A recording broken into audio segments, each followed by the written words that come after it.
शंकर भोला। देवघर नगरी चललो कांवरिया के टोली भोला।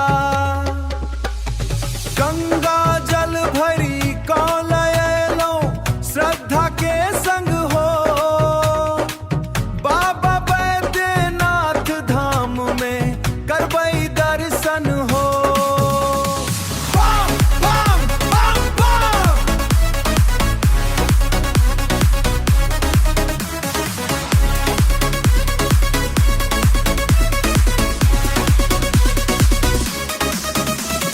केसरिया रंग के वस्त्र पहिरी हर हर महादेव गाबै छी। नंगे पाँव चल बाबा द्वार मन में आस लगाबै छी। दुख दर्द सब दूर करैया भोला छठ दयालु हो। एक बेर जे नाम जपै छै भरि दैत झोली हो। बोल बम जय शिव शंकर भोला। देवघर नगरी चललो कांवरिया के टोली भोला।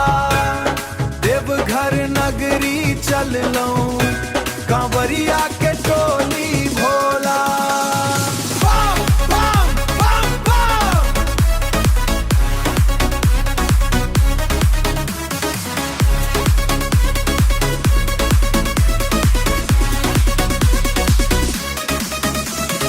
डमरू बाजे शंख बजे गूंजे शिव के नाम हो।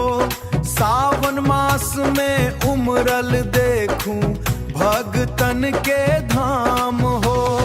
गौरा संग विराजित बाबा त्रिपुरारी नाथ हो।